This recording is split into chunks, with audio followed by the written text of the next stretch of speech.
Bienvenidos a la preparación de la playita.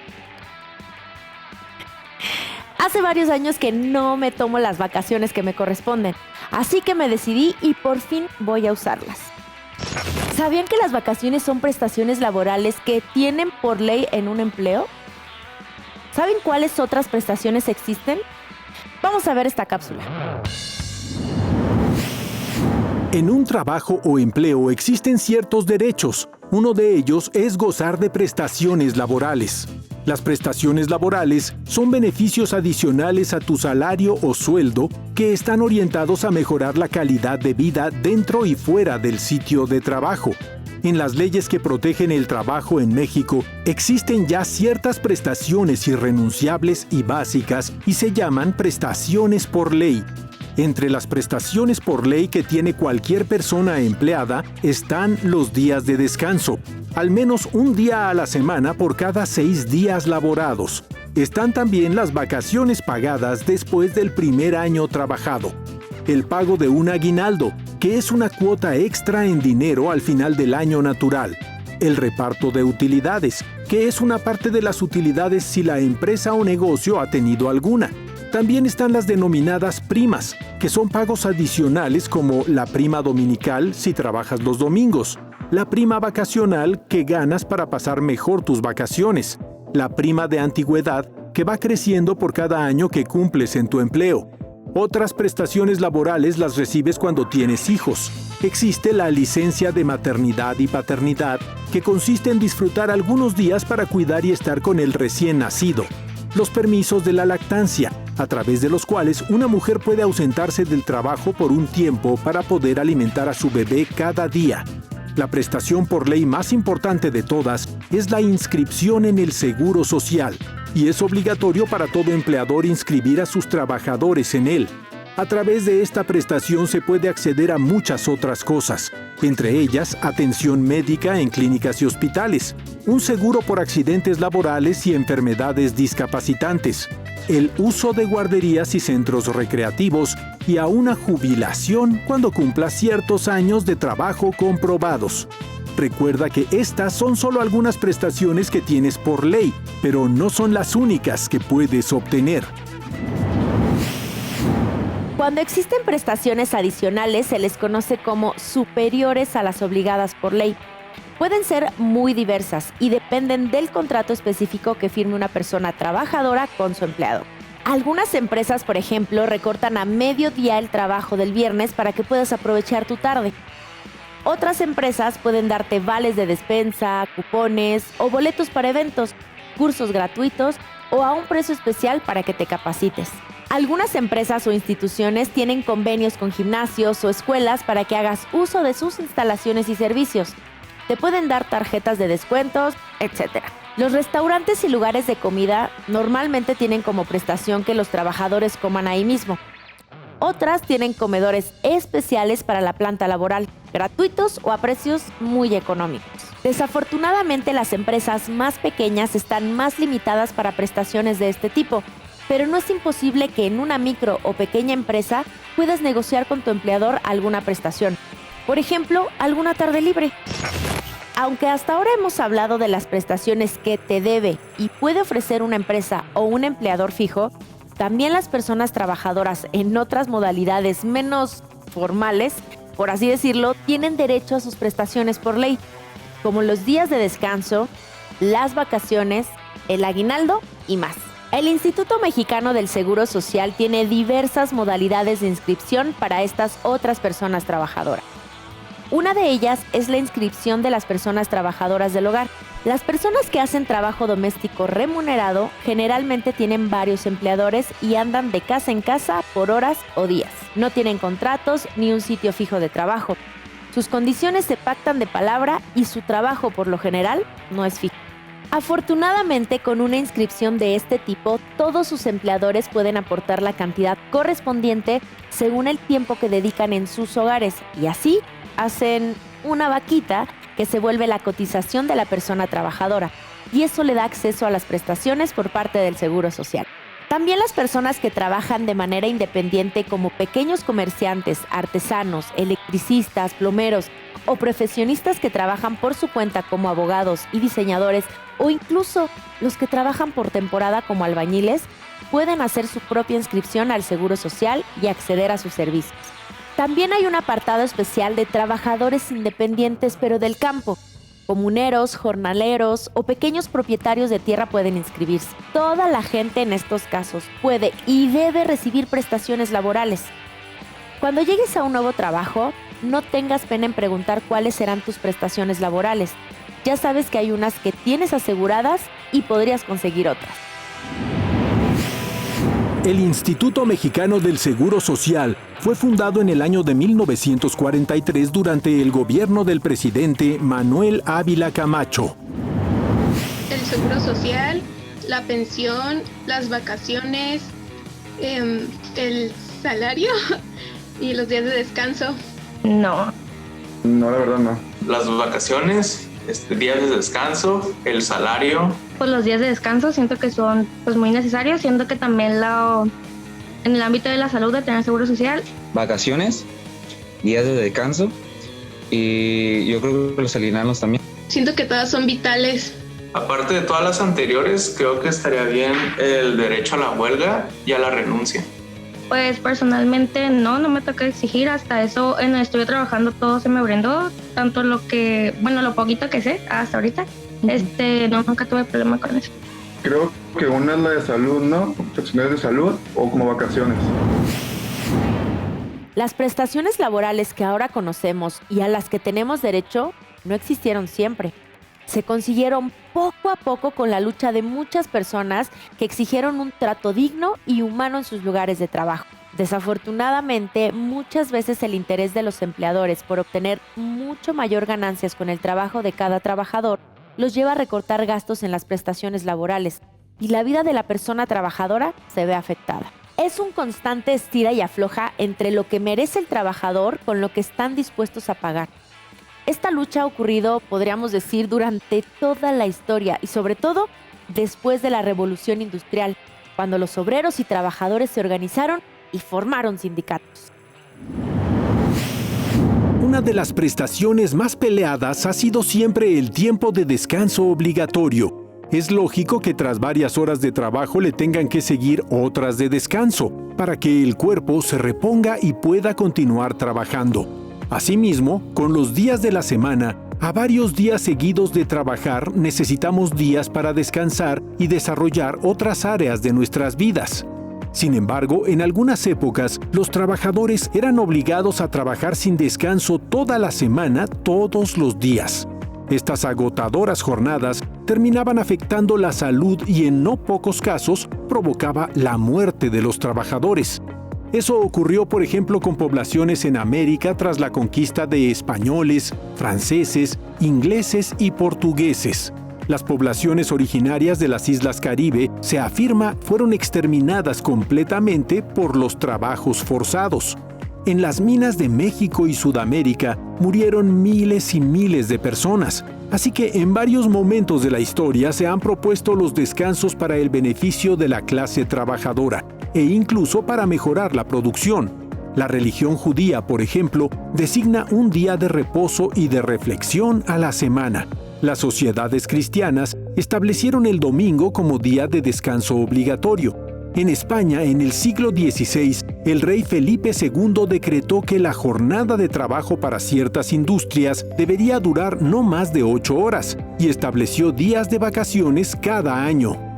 En Inglaterra, todavía en el siglo XIX, las jornadas de trabajo se extendían demasiado y el empresario socialista Robert Owen declaró también una jornada reducida con un lema famoso que dividía cada día en 8 horas de trabajo, 8 horas de ocio y 8 horas de descanso. En 1886 en Estados Unidos, los trabajadores sindicalizados habían exigido que la jornada de 8 horas fuera ley nacional. En mayo de ese año, miles de trabajadores de Chicago habían emplazado una huelga para exigir que esto ocurriera, pero fueron reprimidos. En la trifulca, varios policías y trabajadores resultaron muertos. el Estado criminalizó a los organizadores anarquistas del mitin donde tuvieron lugar los hechos de violencia y fueron condenados a muerte. 4 años después, la jornada de 8 horas se hizo realidad para muchos trabajadores. En México, el primer ejemplo de leyes que protegían a los trabajadores se encuentra en las leyes de Indias que funcionaban durante el virreinato. Estas leyes fueron completamente vanguardistas para la época. Ahí se declaraban algunos derechos como los días de descanso, la protección a las mujeres embarazadas y la edad mínima para trabajar, además de pagos adicionales en comida o en especie. Sin embargo, en la realidad estas leyes no se cumplían del todo, y al contrario, los pueblos indígenas sufrieron muchos abusos laborales. Las condiciones laborales en el Porfiriato eran extremas, y los trabajadores exigieron por medio de huelgas que se les reconocieran sus derechos y que se les otorgaran prestaciones laborales. 2 de las más famosas encendieron la mecha social que llevaría a derrocar al dictador Porfirio Díaz. Fueron la de los mineros de Cananea en 1906 y la de los trabajadores textiles de Río Blanco en 1907. La Ley Federal del Trabajo, que actualmente recoge los derechos y prestaciones, se publicó en 1970, después de casi 10 años de desarrollo. Desde entonces, diversas reformas, sobre todo aquellas que se dieron a raíz de la firma del Tratado de Libre Comercio de América del Norte, han precarizado el trabajo en México, permitiendo fenómenos como la subcontratación o facilitando los despidos. Desde entonces, el poder adquisitivo del salario mínimo cayó casi 80%. La Organización Internacional del Trabajo, que es una institución que vela por el bienestar de los trabajadores en todo el mundo, impulsa la aplicación de más y mejores reformas. Ellos definen el trabajo decente como aquel que dignifica y permite el desarrollo de las personas y sus capacidades. Esto engloba todas las prestaciones que hemos mencionado. El camino para obtener prestaciones y derechos laborales ha sido largo y a veces muy doloroso. En esa lucha han sido importantes las organizaciones obreras y campesinas. Las personas trabajadoras en México tienen derecho a la asociación en sindicatos y grupos que hagan más fuertes sus movimientos y les sea más fácil alcanzar sus objetivos. Una sola persona puede no tener el poder para solicitar y ser escuchada, pero la unión hace la fuerza. Y en colectivo las exigencias se escuchan más fuerte y los empleadores se ven empujados a revisar las solicitudes. El caso más claro de los tiempos recientes fue el de las huelgas masivas que ocurrieron en el norte del país a principios de 2019. Decenas de miles de trabajadores de las maquilas y fábricas detuvieron sus labores exigiendo aumento de salarios y nuevas prestaciones. Y lograron su cometido, consiguiendo el aumento al salario más grande de las últimas décadas. Otro elemento que permite conseguir mejores condiciones laborales son los contratos colectivos. Estos son documentos que amparan no a cada trabajador individualmente, sino que se aplican a todo un sector o industria, muchas veces a través de sus sindicatos. Un contrato colectivo es un logro para las personas trabajadoras, pues quedan protegidas legalmente. Este contrato no puede y no debe ser interrumpido de manera unilateral por parte de los empleadores. En países con alta calidad de vida laboral como Noruega o Finlandia, reinan este tipo de contratos colectivos. Las condiciones se pactan entre patrones y empleados colectivamente, y cada nuevo trabajador joven que se integra a la vida productiva ya está protegido por estos convenios colectivos y por la fuerza de sus organizaciones obreras. Otros países donde los sindicatos tienen una gran fuerza social y política son Italia, Argentina o Francia. Con datos de 2015, en México cada trabajador pasa 2.269 horas anuales laborando. Equivaldría a 6 horas diarias sin contar los días de descanso. Ahora ya sabemos cuáles son las prestaciones laborales por ley. Conocimos un poco de la historia acerca de las prestaciones laborales en el mundo y en México. Ahora vamos a pensar, ¿cuáles son los efectos concretos de las prestaciones laborales? Un experto en el tema nos puede contestar algunas preguntas. Vamos a ver.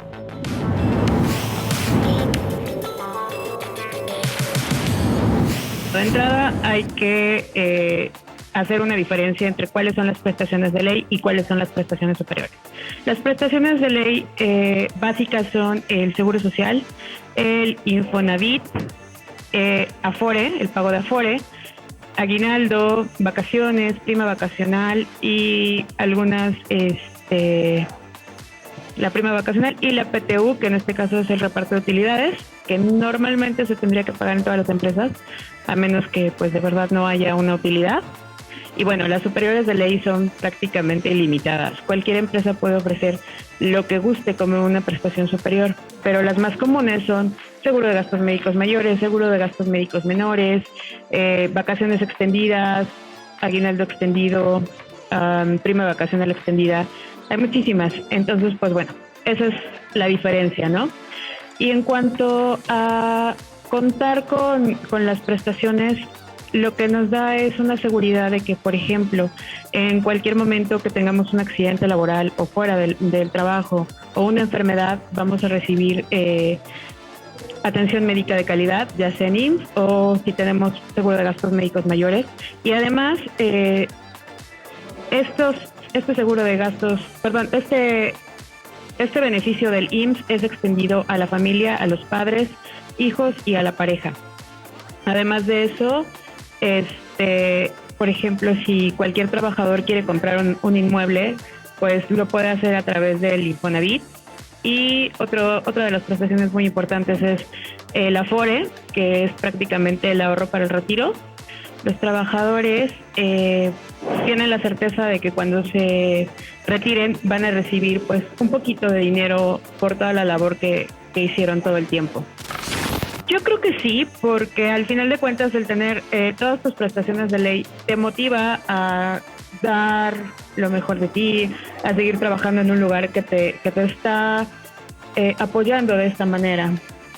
Cuando un trabajador está en un lugar donde no le están dando las prestaciones de ley, sí se siente desmotivado o siempre está en continua búsqueda de otro trabajo donde sí se las ofrezcan. Yo creo que sí podría mejorar, o sea, una sociedad con trabajadores contentos, con trabajadores seguros del lugar donde están laborando, yo creo que puede ser muchísimo más productiva.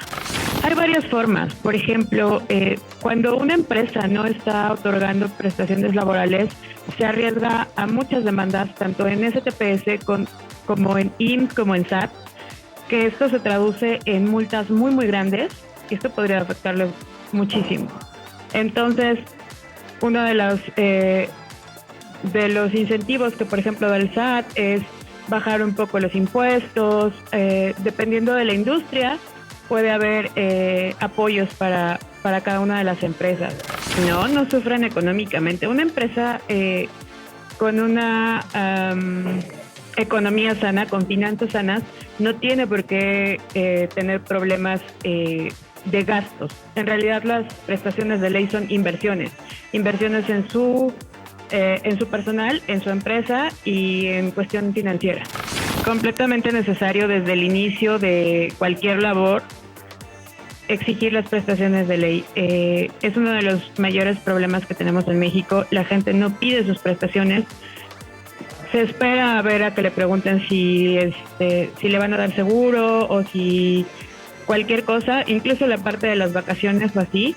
La gente pues como que tiene un poquito de miedo. Entonces es una de las cosas que tenemos que evitar. Hay que desde el inicio preguntar si se tienen prestaciones y cuáles son las que ofrece la empresa. De entrada, informarse y conocerlas. Es importante que sepan cuáles son, cómo tienen que pagarles y exigirlas. O sea, desde el momento en el que se postulan a una vacante o van a una entrevista, hacer la pregunta, ¿no? Oye, ¿tienes prestaciones de ley? ¿Pagas 100% nómina?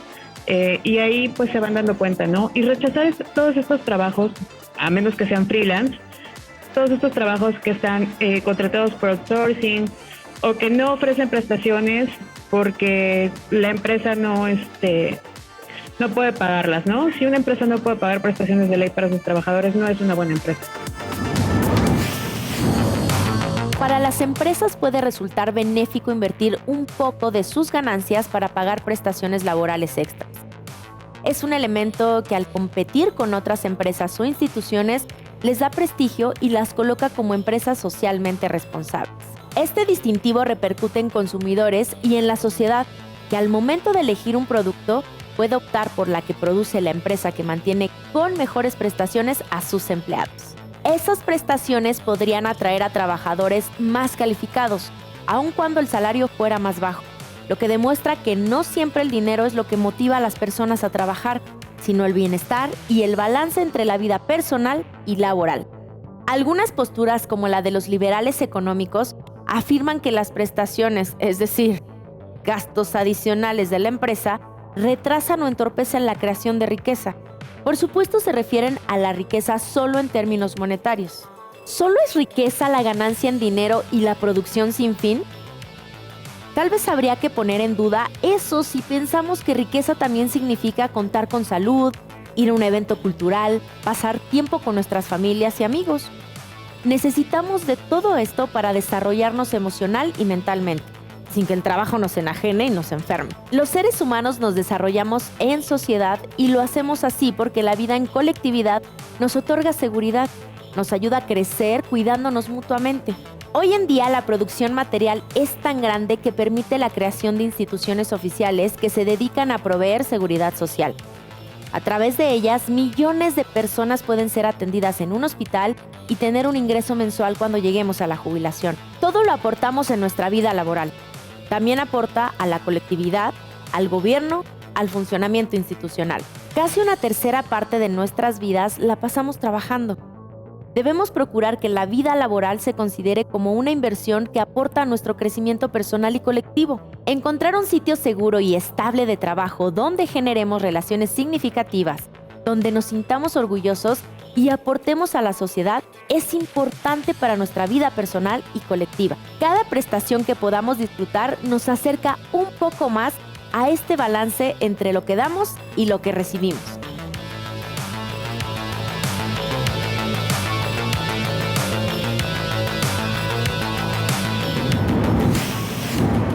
Los dejo por hoy, pero recuerden entrar a nuestras redes sociales y página de internet. Visítanos en jovenesencasa.cep.gov.mx y únete a la comunidad de Jóvenes en Casa en Facebook o ve nuestros videos a través de YouTube. Abrazo, amigos. Hasta la próxima.